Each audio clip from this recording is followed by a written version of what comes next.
ఈ elliptical path ని construction చేయాలంటే రెండు సెంటర్స్ కావాల్సి వస్తుంది. వీటినే మనము పోల్స్ అనేటటువంటి పేరుతో చెప్తాం. తెలుగులో అయితే నాభి. అంటే ఇక్కడ దీర్ఘ వృత్తాకార కక్షను కన్స్ట్రక్షన్ చేయాలంటే రెండు నాభిలు కావాల్సి వస్తుంది. So this is first pole and this is second pole. ఇలాంటి సందర్భంలో లా ఆఫ్ ఆర్బిట్ ఏం చెప్తోంది?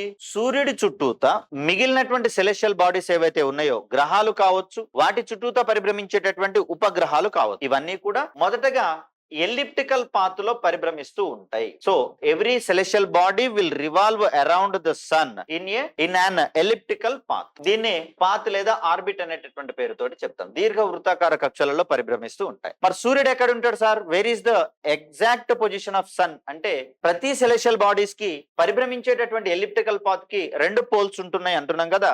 ఏదైనా ఒక పోల్ దగ్గర సన్ ఉంటాడు, అంతేగాని ఎక్కడ పడితే అక్కడ ఉండే అవకాశం లేదు.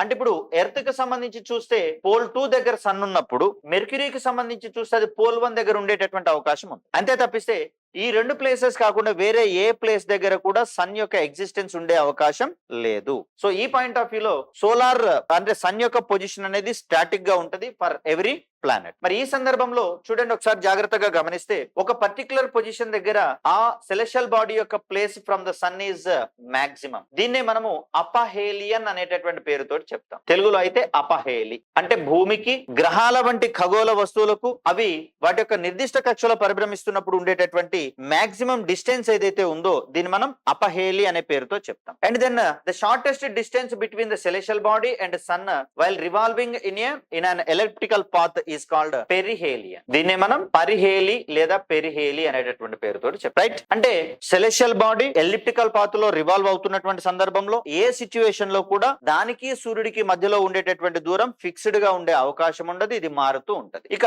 ఇది మొదటి నియమంగా చెప్తాము. ఎలిప్టికల్ పాత్స్ గురించి చెప్పింది కాబట్టి ఫస్ట్ నియమాన్ని ఏమంటాం మనం అంటే లా ఆఫ్ ఆర్బిట్ అని చెప్తాం.